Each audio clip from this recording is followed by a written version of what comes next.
Salut à tous et bienvenue dans cet atelier qui commence à accuser le coup de l'automne. Je sais pas, il doit faire 5 degrés.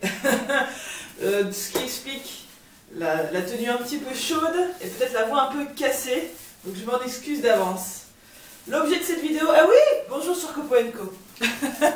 L'objet de cette vidéo va être de non pas réparer cette panière à linge qui l'a été déjà d'innombrables fois. Ah, vous voyez, j'avais même consolidé avec des petites branches, des petites cordelettes. Mais à chaque fois qu'il y a une machine qui est faite et que je mets le linge dedans, je retrouve des bouts d'osier un peu partout. Donc c'est plus du tout, voilà. C'est plus du tout possible de continuer avec. Dès que c'est un peu lourd, il y a tout qui se pète. Donc voilà, la réparation a ses limites. Et je pense que le mieux en fait, c'est de faire une petite panière à linge toute neuve. Sur le système un petit peu du petit banc que vous avez certainement déjà vu dans une des vidéos précédentes que j'avais réalisé en assemblant entre elles des lattes avec des tiges filetées et des écrous. Et regardez ce que j'ai derrière moi.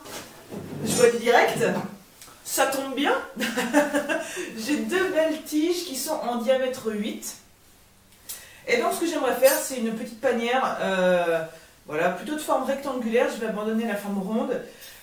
Qui me permettent de contenir une lessive pour aller étendre le linge, le plier, choses comme ça. Donc qui soit à la fois solide, un petit peu sympa quand même niveau esthétique. Et donc j'ai déjà ma petite idée là-dessus.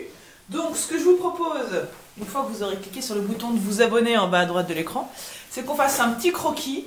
Parce que j'ai besoin de regarder un petit peu les dimensions que je souhaite faire, parce que j'ai pas de plan encore.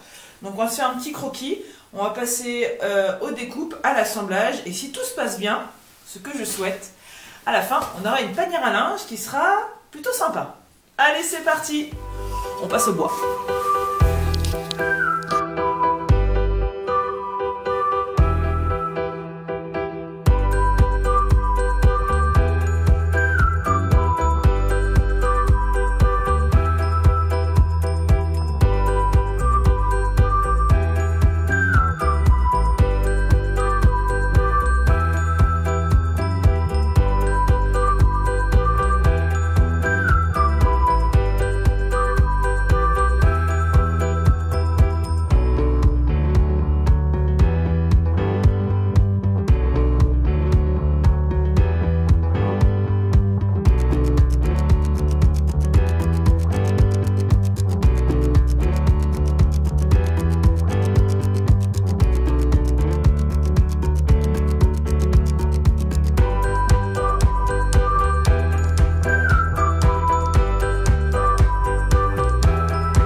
vous faire un petit point sur ce gabarit que je viens de mettre au point. Alors la réponse est oui, à terme je vais me construire une plateforme qui sera inclinable et du coup ce sera bien plus facile pour adapter tous les projets de perçage avec des petits angles. Je pense que je vais faire un support avec un plateau qui va pouvoir se relever, se fixer en fonction de l'angle désiré. Mais bon, pour l'instant je ne l'ai pas encore conçu, donc je vais faire un peu avec les moyens du bord. Et les moyens du bord, c'est pas mal de serre-joints, merci Wolfcraft, et de petites cales en tout genre.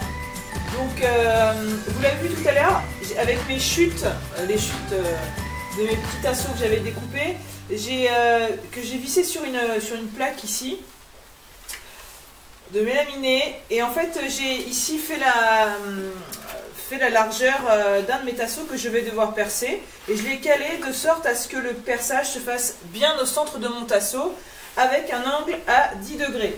Donc en gros je suis à 100 degrés parce que 90 plus 10 ça fait 100, donc j'allais régler mon rapporteur numérique à 100 et à l'œil à peu près, enfin à l'œil. On peut même le monter du coup maintenant que j'ai mis un gros foret. Hop, je me remets bien au bon angle. Voilà, on est à 100 degrés. Alors c'est pas trop mal. Et c'était pas facile à obtenir, parce que du coup il a fallu que je positionne mes cales, mes serre-joints, qu'après ça soit bien centré, mais bon, on y est. Donc ce petit gabarit qui est ici, je vais vous faire un petit gros plan, ça sera mieux. Hop là, je vous attrape, vous êtes très haut. Donc ce gabarit qui est ici, en fait, j'ai mis des chutes comme je vous l'avais dit. Et pour ne rien vous cacher, si j'avais eu des chutes un peu plus longues, j'aurais fait tout jointif. Mais c'est très bien que j'ai laissé ce petit écart parce qu'en fait ici ça va symboliser l'angle de ma bannière. Et donc ici je vais pouvoir mettre mes grands morceaux qui sont coupés dans le bout, vous vous souvenez, avec un petit angle à 10 degrés. Donc le trou, le perçage va être parallèle à l'angle qui est au bout de mon petit tasseau. Donc ça va être les grands côtés qui forment un trapèze. Et une fois que j'aurai fait tous mes grands côtés, et ben sans rien bouger, et c'est ça qui est formidable, je vais ici me mettre embuté de ce tasseau ici, embuté de ce tasseau là, et je vais percer tous mes côtés qui sont coupés à 40 cm de long avec des angles droits à l'extrémité. En fait, il va me permettre de faire tous les angles où un grand côté rencontre un petit côté vers la droite. Et oui, par contre, tous les angles où un grand côté rencontre un petit côté sur la gauche, il va falloir en fait que j'adapte tout simplement. C'est-à-dire que cette pièce-là, je vais la remonter et au contraire, celle-ci, je vais la descendre pour pouvoir avoir le trou qui va être aligné avec celui d'en dessous. Du moins, il me semble. En tout cas, j'ai fait un premier test avec, du coup, les petits côtés que je n'ai percé que d'un trou, hein, et du coup l'autre extrémité sera percée après modification du gabarit.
Problème technique, il y a visiblement un petit décalage entre l'angle que j'ai percé et l'angle que j'avais calculé pour les découpes de métasseaux. Ce qui fait que les premiers, j'ai réussi à les enfiler, non sans mal. Mais là, je me retrouve en fait avec un écart tel que je ne peux plus enfiler. Ça a trop écarté vers l'extérieur les tiges. Alors j'avais pensé sortir les tiges en dessous et puis les faire remonter au fur et à mesure que j'installais mes tasseaux. Mais il y a une telle résistance que c'est pas possible. Donc, ce que je vais faire, c'est que je vais percer de nouveau. Pas forcément avec un angle cette fois-ci. Je vais percer en plus du trou qui existe déjà, légèrement vers l'intérieur, de façon à ce que la tige ait un petit peu de jeu. Et puis, on verra bien ce que ça donne. J'aurais préféré que ça fonctionne du premier coup, hein, parce que ça fait quand même pas mal de trous à refaire. Donc, je vais faire un nouveau trou en décalage, un poil plus gros. Et de cette façon, j'espère avoir assez de battements pour mettre ma tige sculptée. Concernant les deux plateaux du fond, c'est pas un choix, c'est que j'ai pas de chute qui soit assez large. Ça fait 40 cm et j'ai rarement des morceaux qui vont au-delà de 30. J'ai pas forcément envie de faire un plateau non plus, j'ai pas envie de m'embêter avec ça. Et c'est juste pour mettre du linge. Donc, et c'est pour moi. Donc je vais mettre deux plateaux que je viendrai fixer par en dessous avec le tasseau par des vis. Donc je démonte, je reperce et je fais preuve de patience. C'est reparti. Je vous fais pas revoir le perçage, hein. Je vous épargne ça. On fait comme si on faisait un accéléré extrêmement rapide et je repasse directement au nouveau montage.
plus, je dis une fois de plus parce que vous le savez, c'est pas le premier projet que je réalise. Si vous découvrez Copo & Co, n'hésitez pas à aller voir les autres vidéos de la chaîne. Il y a pas mal de petites constructions comme ça que vous pouvez transposer à la maison. Celle-ci par exemple a été faite sur la base, sur l'idée d'un banc que j'ai réalisé il n'y a pas longtemps avec des tiges filetées. Et ma foi, ça va pouvoir contenir du linge de façon solide. C'est agréable à prendre en main avec cette petite ceinture que j'ai recyclée. Je suis assez satisfaite du rendu dans les grandes lignes. Parce que c'est vrai que j'ai quand même pas mal de difficultés pour ce fameux angle ici à 10 degrés qu'on voit. Je voulais que ça ait une forme un petit peu originale, que ça sorte un petit peu des formes rectangulaires traditionnelles. Mais au final, c'est pas bien exécuté. J'ai pas réussi à donner un angle convenable avec la perceuse à colonne. Ce qui fait que c'est un petit peu K1, KA, mais bon, ça ira quand même pour transporter du linge, ça c'est certain. Je pense qu'en fait, dès le début, j'aurais dû percer un diamètre extrêmement plus gros que celui de ma tige filetée pour avoir une latitude quand même dans la disposition des lattes. Au final, j'ai percé avec un diamètre de 9,5 alors que la tige ne fait que 8. Voilà, donc ça a un petit peu forcé par endroits, mais tout est rentré dans l'ordre. Et j'ai pas eu de casse au moment de l'assemblage, c'était un petit peu ce que je redoutais. Donc voilà, bah écoutez, je trouve que c'est une panière qui va être bien pratique. Elle pourra aller sans souci dans l'herbe, pour être posée, pour étendre de linge, ou devant la machine à laver, devant le sèche-linge, ça sera à hauteur pour verser le linge dedans. Donc ma foi, c'est un projet qui est fonctionnel, qui est utile. C'est peut-être pas de la grande ébénisterie, c'en est d'ailleurs pas du tout. Mais c'est pas grave. L'idée aussi, c'est de faire des projets qui nous sont utiles dans la maison, ou pour la famille, ou qui nous font plaisir. Et dans le cas présent, je crois savoir ce que va devenir cette pauvre corbeille. Il restera peut-être à mettre un petit fond en tissu, mais même en l'état, je pense que les chaussettes ne vont pas trop glisser. Et l'avantage, c'est que le fait d'avoir pas mal de parties à jouer rend la panière, qui est quand même assez grande, hein, pas trop lourde au final. Pour les dimensions, je trouve un mètre ici, pour vous donner un ordre d'idée. En largeur, on est au total à 63-64, 40 de large. Et en hauteur, on est environ à 36 cm. Donc même une grosse lessive, ça rentre. Voilà, bah écoutez, j'espère que ça vous aura inspiré. Si vous aussi, votre panière a été défoncée, peut-être que voilà, ça vous donnera des idées. Ou même peut-être faire des boîtes de rangement pour des jouets, des peluches, ou des pantoufles, ou des vinyles. Ça peut être une boîte à vinyle qui est relativement sympa, du moment qu'on l'adapte à la dimension. On peut brasser les 33 tours. Donc en fait, dès qu'on a l'idée, après il suffit d'adapter la destination. Voilà, bah écoutez, c'est pas le tout, mais moi j'ai une lessive à faire. Donc je vous dis à très bientôt sur Copo & Co. Et surtout n'oubliez pas, faites plein de copeaux.